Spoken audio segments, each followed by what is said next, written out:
Hello, I'm back with my notes on House of Leaves. Again, these are just notes going page by page. Spoilers, as always. And, no real theories presented. Suggestions of theories presented, because it does come up. But yeah, just general notes just to point things out that I've noticed. And as always, feel free to, pitch your own notes and theories down below. So, let's dive into Chapter 8. We're going to begin, as always, with the epigraph here. So our epigraph is from G.G. Blake, who is actually George G. Blake, and it's from the History of Radio, Telegraphy, and Telephony. There's 16 chapters and 4 appendices on the history of wireless communication, written in 1926. Which is pretty cool. And I have a link to it that I'll put down below. Archive.org is amazing for looking up all these older books. So I highly recommend that website. So, originally, the German, this is from the book, originally the Germans suggested their use of SOE, but it was recommended that S replace the E, as that was a single dot that could be lost by atmospheric interference. And then we have these single dots here, which in Morse code is just E. So are these being lost, right? And we have this whole idea of replacing of S. So if we go to page 408, it's where it starts. We have the beginning of this chapter where the S's start getting replaced into the long S's. If there's... Yeah, so in this chapter it starts to happen. So what is the significance of S is the question I was asking myself.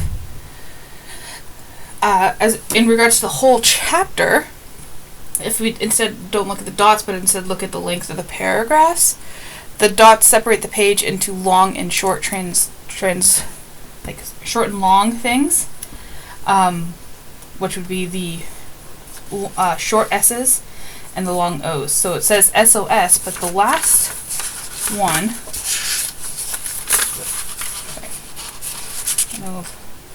this one starts on page 107, the last dash we get here is actually for the number 7, and I'll talk about that when we get there. So this obviously means SOS here. And we also have this check mark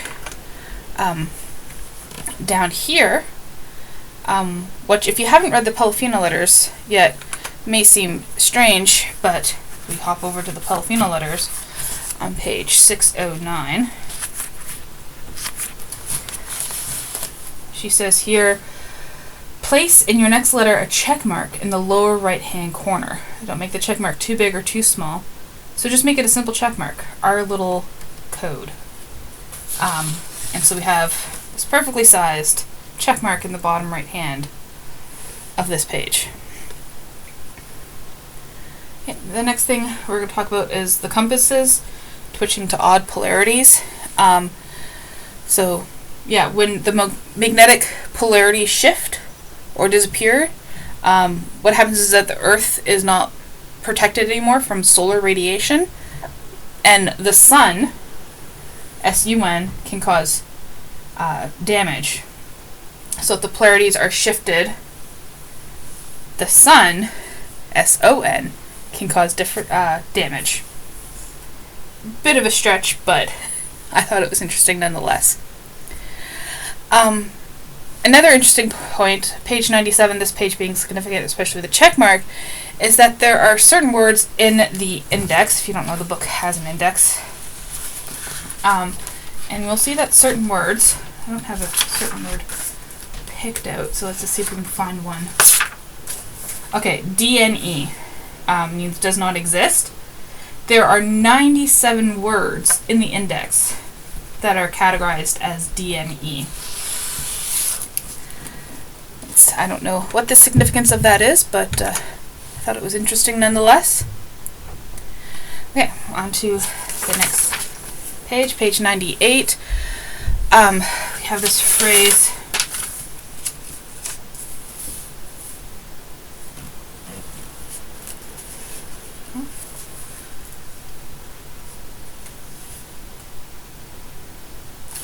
confining us to the comforts of a well-lit home gives our varied imaginations a chance to fill the adjacent darkness with questions and demons. So one of the theories that I was coming up with looking at the book is that the house is made by the mindset of the people in it. So whether that's their imagination, their emotions, their feelings and stuff like that, control the house and the environment around it. So I just thought that was an interesting thing to point out. And then we have here, like a volcano born on some unseen plate in the Pacific. And it's interesting because Zampano fought in the Pacific in the Indochina War. And there's this theory that Zampano could be Johnny's father. And then we also get a further reference to that in another Pelifino letter on page 596. Where we have a reference to your Pacific father. I thought that was another interesting thing to point out. Okay. Oh, sorry. To film this, I have to have the camera in front of the book. It's kind of awkward. Okay, we're on to page 99 over here now. In this footnote, 117, we have the word fuck here, but then also the division of, if we go again with the short and long paragraph things, spells out in Morse code F-U-C-K as well. Okay, in footnote 115, we have this computer game. This is actually the first ever computer game I played, and I still love it, Myst. And it's a game where you enter into different worlds through books. So I thought that was really, really interesting. It's also again referenced on page 167. Over here. Myst-like discoveries. So Chad is playing these video games. As well, this website, I'm going to cut here, and I'm going to go show you the website. Okay, so I'm using archive.org, and I accessed it at a time around when the book would have been written, or when the book, a more relevant date to the timeline of the book. So I just chose a random date in January 1997. So this is the Coastal Data Information Program, and the website is there, but it's supposed to be Pawns, Bishops, and Castles. That's not what this is, except there is a castle here. I don't know. So it's about oceanography, wave, wind, and temperature movements in California. Johnny is in California, so I don't know. Wave modeling, yeah. So that's what that website is. There's probably more to look for in that regards, but I just thought it was interesting to show you that. Okay, so we're back to the actual book here.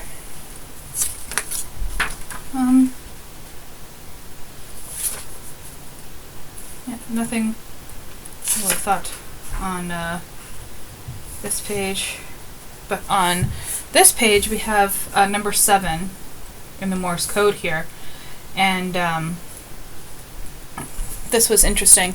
I was looking at what 7 could possibly mean in regards to literature, and the 7th circle of hell in Paradise, no, not Paradise Lost, the other one, Dante's Inferno, sorry, is guarded by the Minotaur. And the next chapter, you know, it's chapter 9, not chapter 7, is where we get the Minotaur. So I thought that was interesting that we have this sneak peek coming up. Possibly that could be what it's referring to. Who knows? Yeah. And then here again as well, we have another reference to someone who's new in Alaska. So we have Johnny talking about his time. In fact, the word helped me make it through those months in Alaska. So he is a Chichakwa. On page 80, we get a reference to that here from the Jack London to Build a Fire excerpt in the previous chapter. Okay.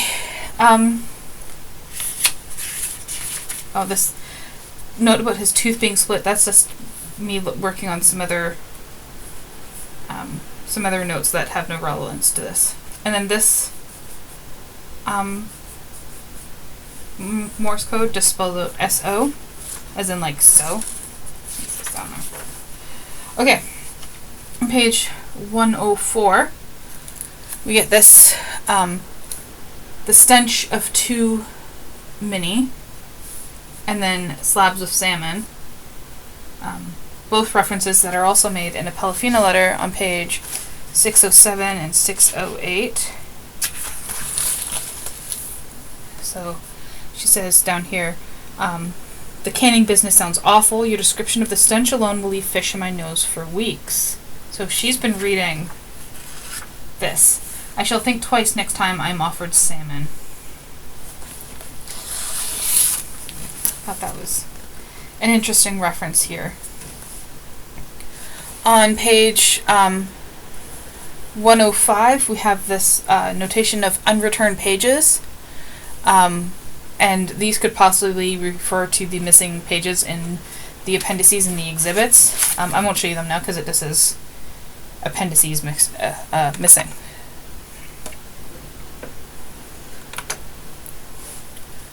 Okay. We have 106. This is the last page in chapter 8.